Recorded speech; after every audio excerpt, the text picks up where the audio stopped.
عمر فاروق رضی اللہ تعالیٰ عنہ کا مبارک زمانہ ہے. حضرت عمر نے فوج بھیجی ایران کے حکمران کے ساتھ جہاد کرنے. ایران کے بادشاہ نے 2 عیسائی جاسوس بھیجے. کہنے لگا ذرا پتہ تو کرو مسلمانوں کا رات کا طریقہ کیا ہے, میں صف بندی کراتا ہوں. وہ ساری رات صف بندی کراتا رہا. 2 جاسوس آئے مسلمانوں کی معلومات کرنے. معلومات کر کے جب واپس گئے تو حضرت عمر فاروق رضی اللہ تعالیٰ عنہ کے سپاہیوں کو دیکھا, غور سے پلٹے. تو بادشاہ کہنے لگا کیا حال دیکھ کے آئے ہو؟ کہنے لگا سارے مسلح پہ بیٹھے ہوئے, جتنے گھنٹے ہم وہاں رہے ہیں مجاہدین مسلح پہ رہے ہیں.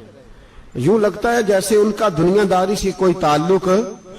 اور کہنے لگے بادشاہ کوئی ایسی طاقت ہے جس کو وہ بلا رہے تھے, کوئی ایسی قوت ہے جس کو وہ پکار رہے تھے.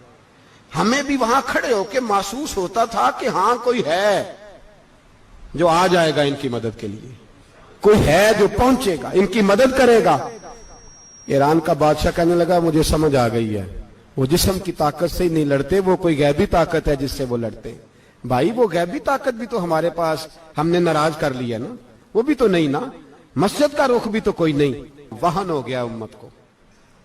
نبی پاک نے فرمایا امت کو وہ کیا ہے, دنیا سے محبت ہو گئی ہے, موت سے کراہت ہو گئی ہے, وہن ہے. صحابہ کرام کو موت سے بڑا پیار تھا, موت سے بڑی محبت کر. ہماری طرح نہیں, وہ کہتے تھے مریں گے تو منو مٹی, تو وہاں ٹھیک ہے عذاب قبر حق ہے, لیکن میں کہا کرتا ہوں سالوں کے بعد جو پردیس سے ماں کے پاس آئے, ماں اسے عذاب نہیں دیتی, اس کا ماتھا چوما کرتی ہے. اور بھائی جو رب کریم کی بارگاہ میں جائے گا تیرا کیا خیال ہے, گل سڑ جائے گا؟ مدینے والے حبیب نے فرمایا قبر المومن روضۃ من ریاض الجنہ. فرمایا میرا مومن جب قبر میں جاتا ہے تو اللہ جنت کے سارے دروازے کھول دیتا ہے, وہ تو اللہ کی رحمت میں پہنچتا ہے. کون کہتا ہے مومن مر گئے, وہ تو قید سے چھوٹے اپنے گھر گئے. کون کہتا ہے قبر میں عذاب ہے تو صرف عذاب ہی ہے, ہاں مجرم کو سزا ملے گی, لیکن مومن ہمیشہ جہنم میں, وہ بالآخر جنت میں جائے گا, بالآخر جنت میں جائے گا. اور کسی درویش نے بات کی, وہ کر کے چلے گئے, بر کمال ہی کر گئے. کہنے لگے دوزخ میں میں تو کیا, میرا سایہ نہ جائے گا, کیونکہ رسول پاک سے دیکھا نہ جائے گا. نبی پاک سید عالم علیہ السلام کے غلام تو دیکھو نا, ساری زندگی عمر فاروق بخاری پڑھو تو صحیح, ساری زندگی عمر ہر نماز کے بعد کہتے تھے اللہ مرزقنا شہادت فی سبیلک, اللہ بسترے پہ موت نہ دینا, موت مجھے شہادت کی دینا.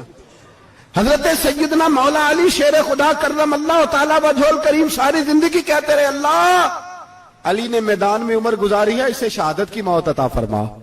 او بھائی یہ تو شہادتیں مانگنے والے. حضرت امام حسین میدان کربلا میں کھڑے تھے, شمر کہنے لگا حسین تیری چاروں جانب موت ہے. تو آپ فرمانے لگے تجھے ابھی ہمارا پتہ ہی نہیں, موت سے تو ہمارا پیار چلتا ہے. اور فرمایا یہ شہادت تو ہمارا پیچھا کرتی ہے, پہنچ جاتی ہے جہاں ہم ہوتے ہیں. موت سے ڈرا رہا ہے. مسلمان کا مرنے کو دل نہیں کرتا, ورنہ وہ اتنی بڑی کوٹھی میں کون رہے گا. مرنے کو دل اس لیے نہیں کرتا کہ وہ جو 6 کروڑ 10 کروڑ ڈالر لوٹ کے رکھے, مر گئے تو کھائے گا کون.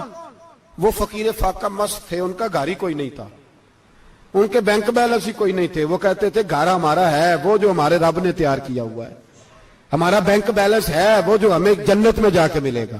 ان کا تو یہ کھاتا ہی کوئی نہیں تھا, اس لیے وہ شہادت کی. حضرت عمر بن جموع رضی اللہ تعالیٰ عنہ میدان احد میں 4 بیٹے لے کے آئے. کتنے بیٹے بول کے بتائے؟ 4 بیٹے لے کے عمر بن جموع آئے, اور خود ایک ٹانگ سے لنگڑے سے آپی ہیں, ٹانگ چھوٹی ہے. حضور کے سامنے کھڑے ہوئے کہا محبوبہ میرے 4 ہی تھے, میں 4 لے آیا ہوں, قبول کر لے. تو حضور نے فرمایا تو کیوں تلوار اوڑے آیا ہے, یہ تو نے کیوں گلے میں اسلحہ ڈالا ہوا ہے؟ کہا یا رسول اللہ میں نے بھی تو جانا ہے نا. تو حضور نے فرمایا 4 بیٹے جو ہیں. تو حضرت عمر بن جموع نے بات کی. صحابہ کہتے ہیں ہم لبوں سے مسکرا رہے تھے, آنکھوں سے رو رہے تھے, کیا عجیب انداز ہے. حضور نے فرمایا عمر 4 بیٹے جو آ گئے تو رہنے دے. تو حضرت عمر رو پڑے, کہنے لگے محبوبہ کیا لنگڑے جنت میں نہیں جائیں گے؟ کیا حضور میں لنگڑا ہوں تو میرے لیے جنت کوئی نہیں؟ میرے حبیب پاک سید عالم صلی اللہ علیہ وسلم نے فرمایا عمر تو ضرور جنت میں جائے گا. کہا محبوبہ پھر بچے بعد میں جائیں گے, میں پہلے میدان میں جاؤں گا. ایک بی بی 4 بیٹے لے کے آئی احد میں. کہا محبوبہ کل کمائی تھی میں لے آئی ہوں, میرے پاس کوئی اور شے ہوتی تو میں بچا کے نہ رکھتی. بیٹے دے کے نا حاضری لگوا کے تو واپس دروازے پہ لے گئی. تو حضرت سیدنا عبداللہ ابن عمر فرماتے ہیں بی بی بول رہی تھی تو میرا جذبہ جہاد بڑھ رہا تھا. اپنے بیٹوں کو کہنے لگی میں تمہیں حضور کے پاس چھوڑ کے جا رہی ہوں, جب تم میدان میں گرو گے تو میں تمہیں دیکھنے آؤں گی. دیکھنا تمہاری پشت پہ کوئی زخم نظر نہ آئے. جتنے تیر کھانے ہوئے سینے پہ کھانا, جتنے تلواروں کے نیزوں کے زخم برداشت کرنے ہوئے یہاں کھانا, پشت پہ زخم نظر نہ آئے. حضرت عبداللہ ابن عمر فرماتے ہو بی بی کی گفتگو میرا جذبہ جہاد بڑھا رہی تھی. ایک بی بی 3 سال کا 4 سال کا بیٹا لیے رو رہی ہے, احد کا دن ہے. سہیلیاں پوچھتی ہیں تو کیوں روتی ہے؟ وہ کہتی ہے دیکھو میرا خاوند بھی بدر میں شہید ہو گیا, بھائی اور باپ بھی. دل کرتا ہے کوئی جوان بیٹا ہوتا تو آج مصطفیٰ کے ساتھ اسے ہی بھیج دیتی. کوئی جوان میرے پاس ہے ہی 3 سال کا تو کیا کروں, 3-4 سال کا بچہ کیا کرے گا؟ پتہ نہیں کیا دلیل آئی, اچانک اٹھی, بیٹے کو سینے سے لگایا, کپڑا ڈالا, مسجد نبوی پہنچ گئی. حضرت بلال کہتے ہیں مجھے ملی, کہنے لگی بلال مجھے پتہ ہے حضور تیاری کرا رہے ہیں جنگ کی, پر 2 منٹ اگر میری ملاقات ہو جائے. بلال حبشی کہنے لگے حضور ہم ایک بی بی ضد کر رہی ہے. حضور باہر آئے, کہنے لگی حضور میں فلاں کی بیٹی, فلاں کی بہن, فلاں کی بیوہ ہوں, میں نے بدر میں 3 شہید دیے ہیں, اب میرے پاس یہ 3 سال کا لال ہی بچا ہے, بڑا فخر ہے میرا. لوگ مجھے شہید کی بیوہ, شہید کی بیٹی, شہید کی بہن کرتے. دل کرتا ہے شہید کی اماں بھی کہیں جاؤں تو میرا بیٹا لے لیں. سیدنا بلال کہتے ہیں حضور مسکرائے, کہنے لگے یہ 3 سال کا نونہال کیا کرے گا؟ کہتے ہیں اماں کا عجیب جذبہ ہے. کہنے لگی محبوبہ سنا ہے اسلحہ بھی تھوڑا ہی ہے, ڈھالیں زیادہ کوئی نہیں, میرا بیٹا ساتھ رکھ لیں, جب آپ کی طرف کوئی تیر آیا نا تو میرا بیٹا ڈھال کے تو اس کو ڈھال بنا کے آگے کر دینا. محبوبہ ڈھال تو بان ہی سکتا ہے نا. حضرت بلال فرماتے ہیں مصطفیٰ کریم نے فرمایا جا میں نے قبول کیا, قیامت کے دن بیٹا گھر لے جا, جب تیرا نام پکارا جائے گا تو شہید کی اماں کہہ کے پکارا جائے گا, جا تو گھر لے جا. کہتے ہیں چلتے چلتے ایک غریبنی اور آ گئی, اتنی سی اٹی بان کی, اتنی سی. بلال حضور سے ملاقات ہو جائے گی. نبی پاک آ گئے تو کہا محبوبہ یہ غلبہ اسلام میں میرا بھی حصہ ڈال لیں. حضور نے فرمایا یہ کیا ہے؟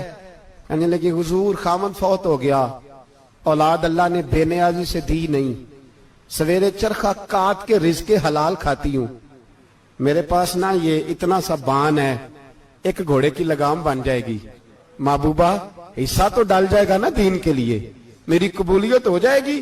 میرے حبیب نے ہاتھ اٹھائے اور دعا مانگی, کہے اللہ جتنا تو میدان کے مجاہدوں کو اجر عطا فرمائے اتنا اس غریبنی کو بھی عطا فرمانا, اتنا اسے بھی دینا. بھائی یہ جذبے تھے, یہ رنگ تھا امت مسلمہ کا, اس لیے کافر گھر میں بیٹھ کے کامپا کرتا تھا. اب اسے پتا ہے یہ اسی والی کار سے نہیں نکل سکتے, اسے پتا ہے کہ ہم نے انہیں بوتل پہ لگا دیا ہے, اب یہ پیپسی مرینڈا اور یہ پی کے کھانے کے ساتھ تو یہ مست رہتے ہیں, اب یہ نہیں نکل سکتے گھر سے. ہم نے انہیں ان چیزوں پہ لگایا ہے جو ان کے وجود کو کھوکھلا کر رہی, اب کیسے میدان میں نکلیں گے؟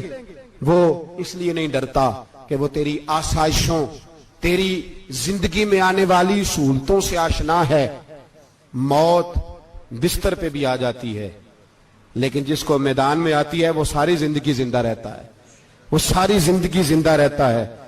بھائی مرنا تو ہے, لیکن اگر زندگی دین کے کام آئے گی تو امر ہو جاؤ گے.